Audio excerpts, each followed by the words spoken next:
Hey, it's your girl Tay, and I'm back with another YouTube video. And if you want to know how I saved $10,000 within 8 months, keep watching.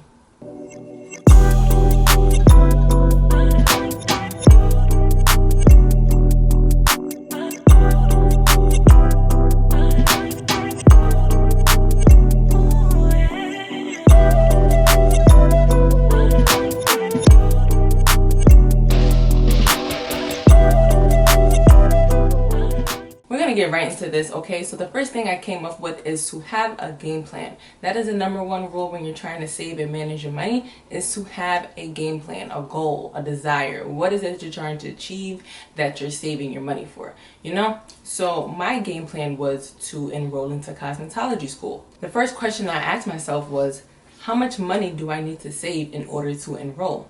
I had to come up with a rule of thumb for myself. And the rule of thumb was save at least 25 to 50% of your paycheck. So I got paid bi-weekly within my first job. So every time my paycheck came in, half of that goes into the bank.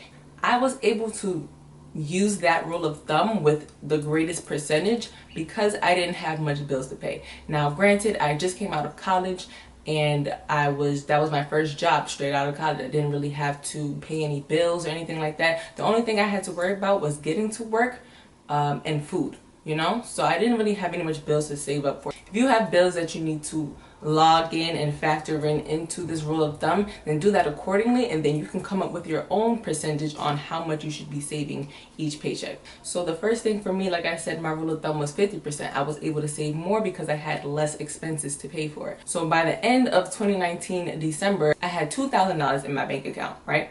So when I got to my second job, it started in January, and I stayed there from January to July of 2019. My position at the hospitality job, I worked at a hotel, so I was the guest services agent. I was a front desk agent, and I was able to make commission off of referring people to, you know, get cars and get vans or shuttle buses back to the airport. That was my little way of making commissions, such as like 10-15%, and putting extra money in my pocket. This is what helped me to contribute to my goal by not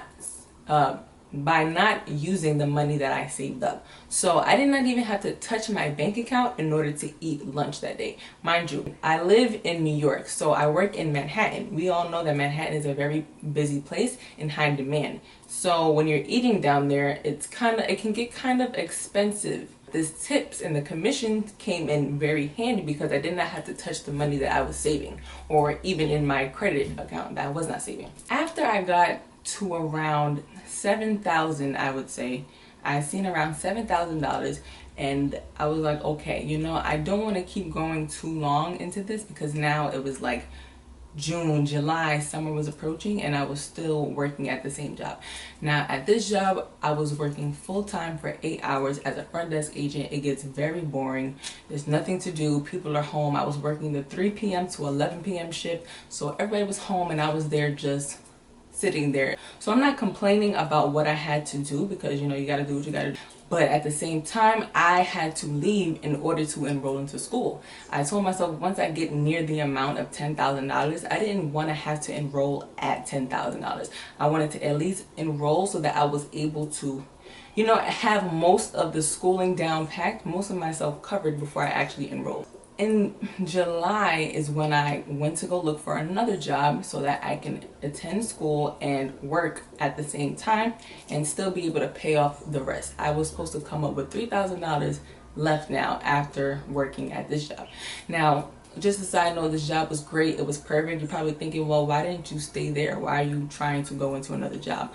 Well, there was a few things that were going on at the job. I would say that the environment just wasn't good for me, and that wasn't my type of setting, so I did not want to stay in that. And also, most importantly, the scheduling collided with my school schedule, so I had to find a new job, and I found a part-time job. At the new part-time job, I wasn't getting paid as much as I got in my first job. I was still getting paid 15, but for less hours. So being that I worked in a restaurant setting, You got to depend on tips and the volume of the business. And as time went on, hours started to get cut. They started to send people home, and they also started to do labor cuts because they were not seeing the amount of money that they expected and just had too many people on board. So this didn't affect me much because I still had my consistent schedule, but at the same time, it started to affect me in the long run. To skip forward, now I'm enrolled in school and I'm attending, and I'm at this third job, so I'm doing both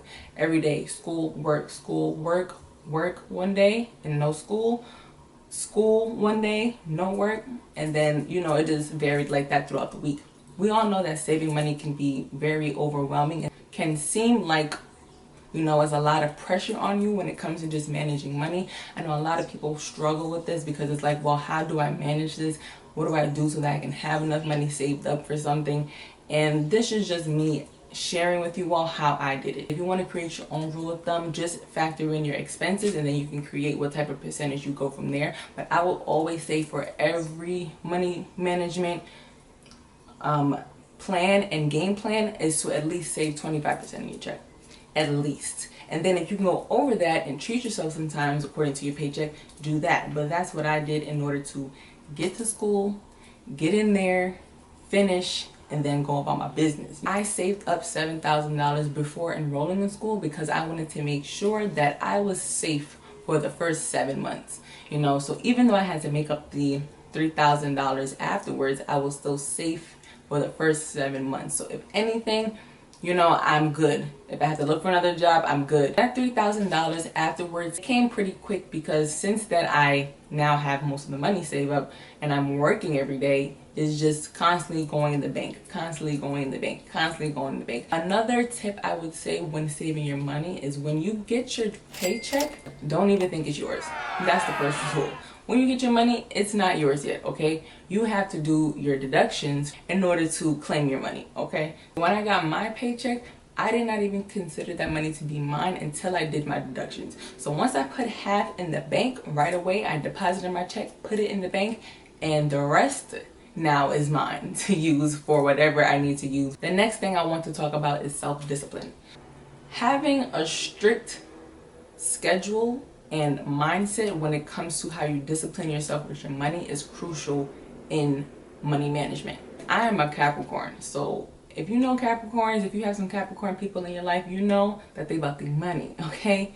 They're bosses. They love to have security financially, being financially secure. We love that. We have to have money. Self-discipline is very big. If you're disciplining yourself financially, then that comes with other things. So it all ties in the same way. So disciplining yourself when it comes to your money, as far as like savings, and then you discipline yourself as far as like your schedule of waking up, your diet, your time, what are you going to do here, there, your daily schedule, things like that. All of that factors into having some type of discipline so that you can regulation over what you're doing. Because if you don't have a game plan, you're literally just going to be spending, shopping, buying. And then lastly is your mindset.